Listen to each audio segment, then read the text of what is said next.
Hello Mark, how are you? Very good, thank you. Thanks so much for giving us your time today. We really appreciate it. We know you've been busy running workshops around the place and on how to evaluate complex community change. So given that you've been talking about that, our first question today is, so what sort of advice would you give an evaluator who's working with social innovators for the first time? Mm-hmm. It's a good question.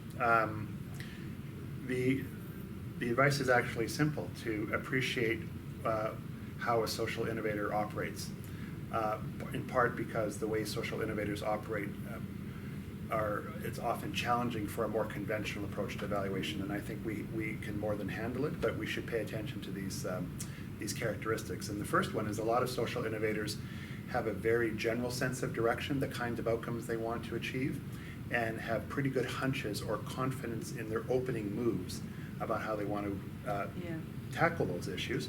But often they don't know more than that. Many of them truly need to think with their hands. So they're not really planning oriented, they learn by doing. Think with their hands.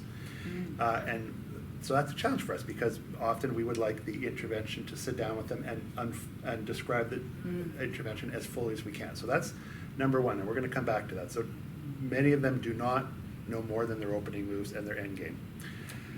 Number two, lots of them are actually not very data oriented, right? They have hunches, they are very good at rapid cognition, they see things quickly, they internalize things quickly, and they move quickly. And part of what evaluation does is to ask people to slow down a bit and pay attention to data and to think about what it means and appreciate that there's different ways of understanding things. And so that there's a bit of a tension there. The third one is the interventions that social innovators work on often evolve and change quite quickly. Right.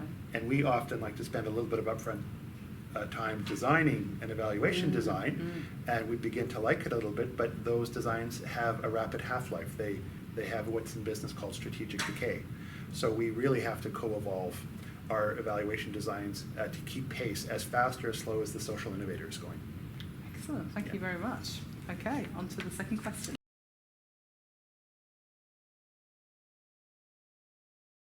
Yeah, one particular thing that we're interested in is, in terms of the innovation cycle, is that middle bit where the prototyping occurs, and especially the early moving into prototypes, because that can be a very challenging place for evaluators to work, particularly messy.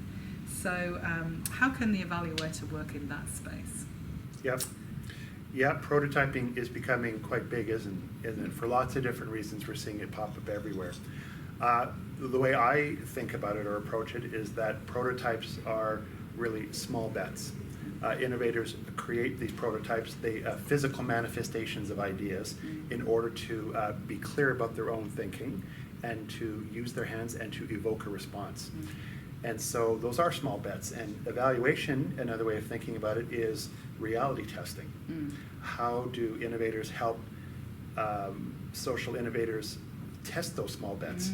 And the challenge is we don't have a long time to create designs. We have even less time than they have to create the design. So we actually have to do really good work in real-time feedback on these quickly moving small bets that often turn into big bets over time, but not yet. So the challenge for us is we can add value here with asking them to be clear about the questions they would like to explore with prototypes. Many innovators don't know. They just want to know, does it work? Well, evaluators are good at crafting questions about what do you mean by works. Many social innovators are not clear about what a measurement or an indicator looks like when you have a very small bet. Well, we have experience in that to say, would success look and feel like this? And finally, there's so many different kinds of prototypes that we have to be very accomplished in thinking about different ways of gathering and analyzing feedback to give them answers to their questions. And so evaluators have a lot of experience in that area, so they can weave together lots of different techniques to provide this real-time feedback. So in many ways, prototyping looks like sort of a low stake intervention. It is quite high stake, and it requires us to sharpen our skills in a way that maybe we haven't been tested before. And quickly, I guess. Yes, and quickly. Yeah. Okay, on to the next question.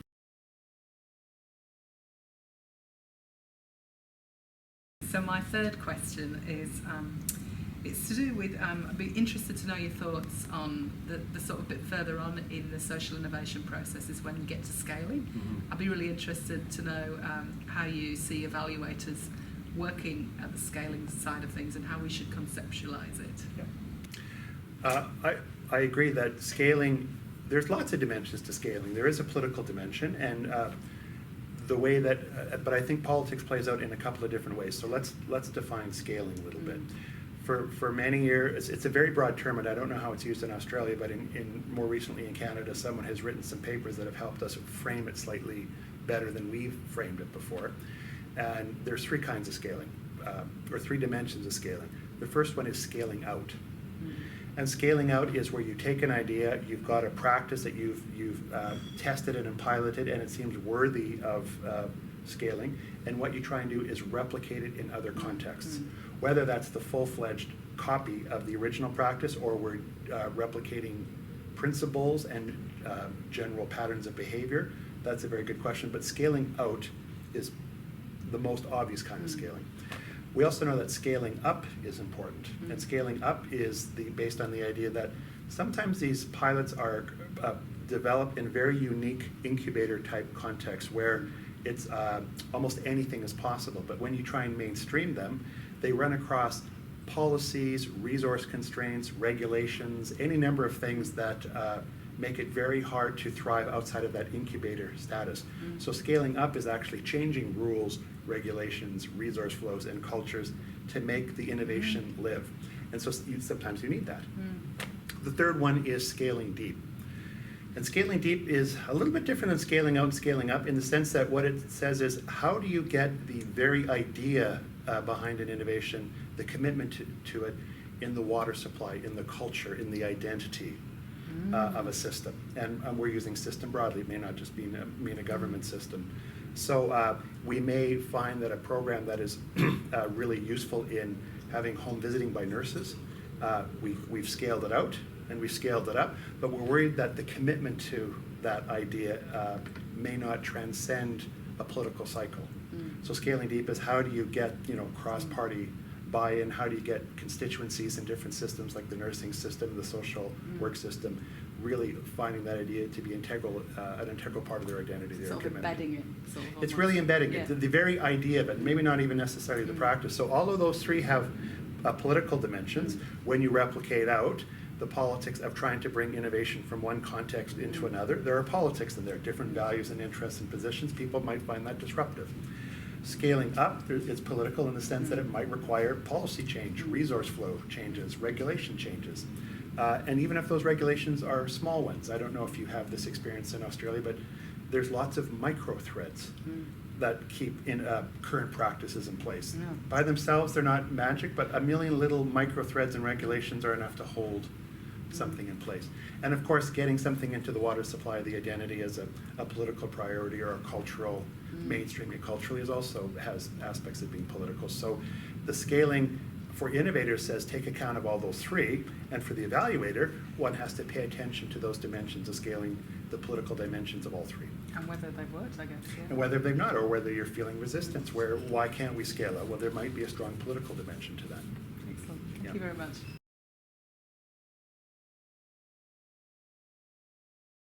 So I've got a bit of a cheeky question now. So we were wondering what you think of the idea that developmental evaluation is simply an introspective indulgence for evaluator and a bit meaningless for people outside the evaluation world. Yeah, well, it is exciting for many evaluators to open up this box called developmental evaluation and play around with its ideas and some of the practices. I don't think it's an indulgence. A couple things that, for me, I find highly relevant in this day and age when we're trying to solve tough problems. The first one is developmental evaluation is a niche type of evaluation that's got a very particular purpose. Traditional and other types of evaluation are often about improving and making better existing practices or judging merit or worth of existing practices. But we really need evaluative thinking in the process of crafting and creating new things, the act of creation. And so that's a strong niche, and we're all evaluative thinkers, but how can evaluators bring good questions and real-time feedback and good sense-making processes to social innovators.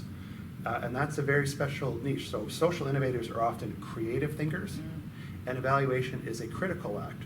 How do you know what you think you know? Are there other ways of looking at that? And so in some ways, developmental evaluation is the sweet spot between those two things. And it says to the innovators, could you be the creative you? Be who you are, but maybe slow down sometimes and think about data and consider different ways of understanding this and be open to the possibility that your good hunch is just a hunch and it hasn't turned out. And it says to the evaluators, how do you support the social innovators, run alongside them without short-circuiting their efforts by being overly critical, because the act of creation requires some freedom, requires some emergence. So I think we can all do that. I don't think developmental evaluation is counterintuitive, but I do think it's countercultural to the way that social innovators and evaluators have often worked in the past.